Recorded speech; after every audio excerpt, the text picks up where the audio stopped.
Hello students. तो आज हम एक नया टॉपिक डिस्कस करेंगे जो कि मॉडर्न इंडियन हिस्ट्री का, इवन एंशिएंट हिस्ट्री का बहुत इंपॉर्टेंट टॉपिक है, that is sense of collective belonging. तो सेंस ऑफ कलेक्टिव बिलोंगिंग का मतलब क्या होता है? वननेस, एक फीलिंग आना कि हम सब एक हैं, राइट। तो इन मॉडर्न इंडियन टाइम्स में जब ब्रिटिश आर्मी या ब्रिटिश ईस्ट इंडिया कंपनी जो है उसका यहाँ पे रूल चल रहा था, उस टाइम पे इंडिया वॉज डिवाइडेड। इंडिया जो है वो एक कोई एडमिनिस्ट्रेटिव यूनिट नहीं था, राइट। तो लोगों के अंदर कैसे वो फीलिंग आई कि यस वी आर वन, हम सब एक हैं, और कुछ ऐसी चीजें हैं जो चीजें उन सब लोगों को जोड़ती हैं। तो वहीं से ये नेशनलिज्म का कॉन्सेप्ट जो है वो निकल के आया। तो nationalism is basically sense of collective belonging, एक फीलिंग आना कि हाँ हम सब जो लोग हैं वो एक जगह से बिलोंग करते हैं। We have a sense, we have a feeling that we have a collective belonging. तो इसी आइडिया को आज हम डिस्कस करेंगे और हम डिफरेंट फैक्टर्स देखेंगे कि क्या डिफरेंट फैक्टर्स थे जिनकी वजह से जो इंडिया के अनयूनाइटेड लोग थे वो यूनाइटेड आ पाए under one umbrella and they could lead their Indian national movement and attain independence, right. So we will start. So sense of collective belonging की डेफिनेशन क्या है, होता क्या है? It is basically it is a feeling of oneness among people. It is the feeling which binds people together, जो लोगों को आपस में जोड़ती है, एक ऐसी feeling irrespective of the differences of opinion, colour, creed, caste. आप किसी भी कास्ट से बिलोंग कर रहे हो, किसी भी क्लास से, किसी भी रिलीजन से, वो चीजें मैटर नहीं करती। इसमें मैटर क्या करता है? That yes we have something in common.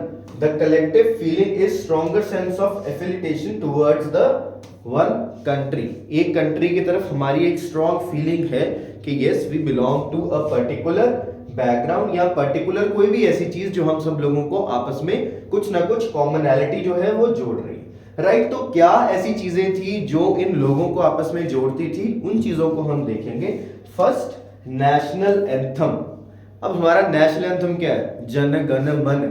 अब नेशनल एंथम में आपने सुना होगा बहुत सारे स्टेट्स का नाम लिया जाता है, सुना हम सबने है, लेकिन नोटिस बहुत कम लोगों ने किया होगा। पंजाब, सिंध, गुजरात, मराठा, द्राविड़, उत्कल, बंगा, इसमें पूरा इंडिया कवर हो गया। तो ये जन गण मन जो हमारा नेशनल सॉन्ग है, which was adopted on 24 January 1950, ये एक फीलिंग ऑफ वननेस है जो एक कॉमन फीलिंग देता सबको, which was written by Rabindranath Tagore. ये हम बचपन से ही पढ़ते आ रहे हैं, बचपन से ही सुनते आ रहे हैं। And national song was also adopted on 24 January 1950। हमारा नेशनल सॉन्ग क्या है? Vande Mataram, which was written by Bankim Chandra Chatterjee या फिर चट्टोपाध्याय। कई बुक्स में चट्टोपाध्याय लिखा होता है, दिस इज सेम थिंग। अब नेशनल सॉन्ग जो है इन्होंने एक अपने नॉवल में लिखा था। ये भी बहुत एग्जाम्स में क्वेश्चन पूछा जाता है, एंड बीइंग एन एस्पिरेंट हमें ये पता होना चाहिए कि वो नॉवल का नाम क्या था। That was Anandamath. इन्होंने अपने नॉवल में लिखा था ये वंदे मातरम, राइट। अब ये फर्स्ट टाइम कब गाया गया, कहां पे गाया गया, हमें ये चीज भी पता होनी चाहिए। नेशनल एंथम की अगर हम बात करें तो 1911 का जो आईएनसी सेशन हुआ था, कहां पे हुआ था? कैलकाटा में, इंडियन नेशनल कांग्रेस का 1911 का सेशन, वहां पे फर्स्ट टाइम जनगण मन was sung by Rabindranath Tagore. And similarly national song was first sung by 1896 का इंडियन नेशनल कांग्रेस का सेशन, जो कि अगेन कहां पे हुआ था? कैलकाटा में, राइट। तो ये दो चीजें हैं जो कि एक फीलिंग लेके आई, जिन्होंने इंडिया को आपस में जोड़ा। यहां पे एक पॉइंट और मैं आप इसमें ऐड करना चाहूंगा कि रविंद्रनाथ टैगोर ने एक और ऐसा बहुत फेमस सॉन्ग लिखा था जो बाद में बांग्लादेश का नेशनल एंथम बना, जिसका नाम है अमार सोनार बांग्ला। अब ये याद रखना पॉइंट कि रविंद्रनाथ टैगोर ने दो कंट्रीज का नेशनल एंथम लिखे, India as well as Bangladesh. आगे चलते हैं। Next is painting. अब ये पेंटिंग बहुत फेमस पेंटिंग है, आपने एनसीईआरटी बुक्स में देखी होंगी या डिफरेंट बुक्स में देखी होंगी। इसको क्या बोलते हैं? भारत माता। This is the painting of Bharat माता। और इस पेंटिंग से एक नया कॉन्सेप्ट निकल के आया, the concept of Motherland. The concept of Motherland, Bharat माता, राइट। अब ये कॉन्सेप्ट यूरोप से ही आया। यूरोप में there is a concept of fatherland, जैसे कि फ्रेंच रेवोल्यूशन में ये कॉन्सेप्ट आया था, ले पैत्री means the father.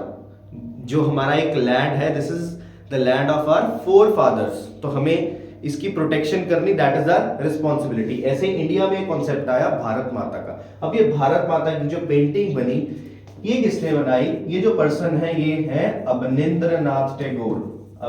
Abanindranath Tagore, he made this famous painting of Bharat माता, फ्रॉम वेयर, जो इंडिया के अलग अलग प्रोविंसेस में रहने वाले लोग हैं, अगेन उनके अंदर एक फीलिंग आई, sense of collective belonging, that yes we belong to a common mother, a common motherland, that is Bharat Mata. तो ये कॉन्सेप्ट बहुत इंपॉर्टेंट है हमें समझने के लिए। आगे चलते हैं, नेक्स्ट जो फैक्टर है दैट इज नेशनल फ्लैग। अब नेशनल फ्लैग आप देखिए विद टाइम चेंज होता गया। ये हमारे नेशनल फ्लैग्स हैं। 1906 में जब स्वदेशी मूवमेंट आई, उसके बाद हमारा ये नेशनल फ्लैग जो है इसको चूज किया गया।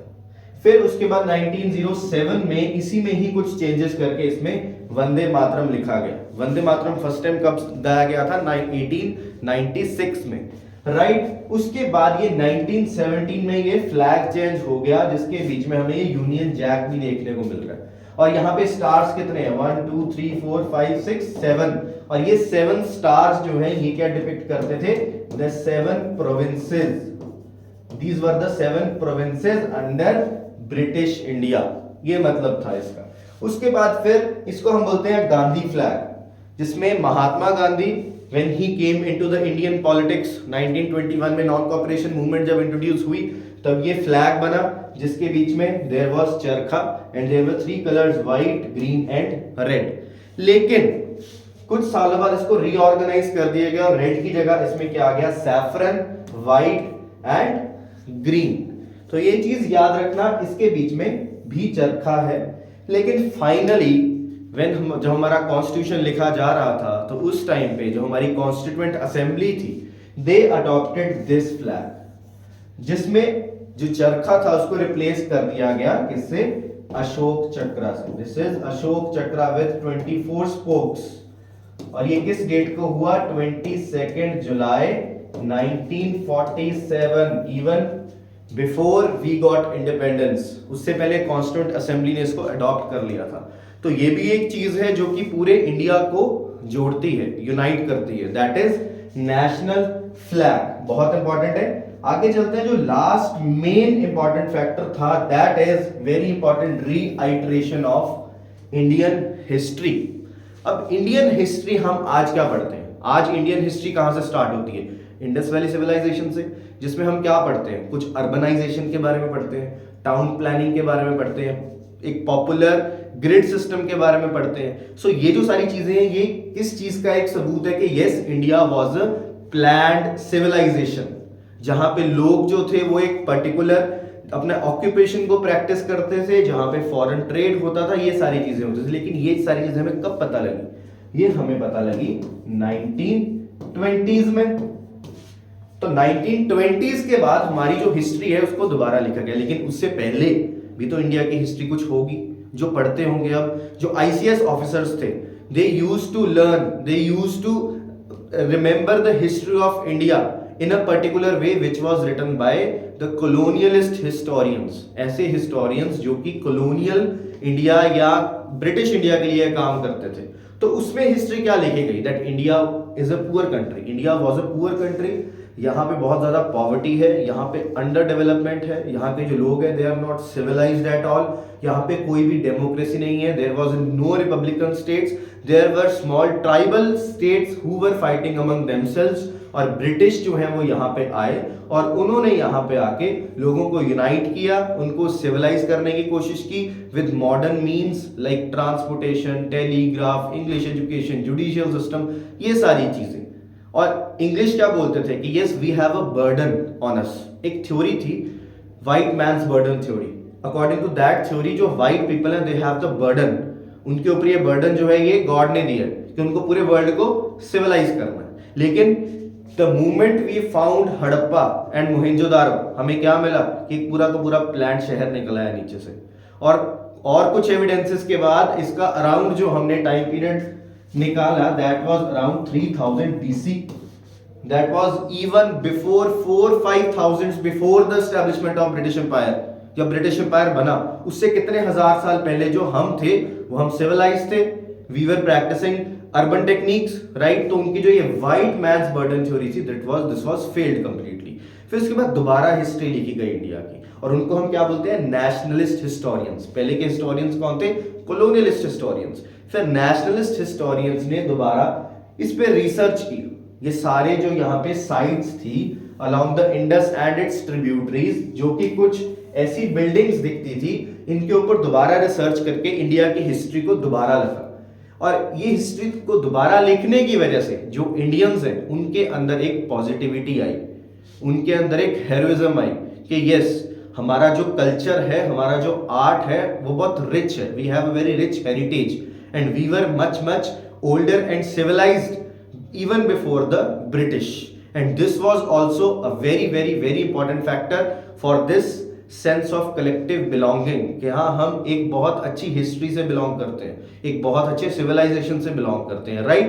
तो ये कुछ फैक्टर्स थे जिसको हमने डिस्कस करना था। It was very important, and आपके मेंस के आंसर राइटिंग में, even in art and culture, even in modern Indian history, even in ancient history, ये सारी चीजें जो हैं हम पढ़ेंगे समझेंगे तो ही we can score good marks even in our mains answer writing questions and even for history optional as well. तो ये जो एक कॉन्सेप्ट था ये मुझे समझाना था, आई होप आप लोगों को समझ आया। सो ऐसे ही हम इंटरेस्टिंग एंड यूनिक जो टॉपिक्स है, कॉन्सेप्ट्स हैं रिलेटेड टू यूपीएससी प्रिपरेशन हम लेके आते रहेंगे। So for more such videos please like share subscribe our Divine IAS Chandigarh channel. Thank you.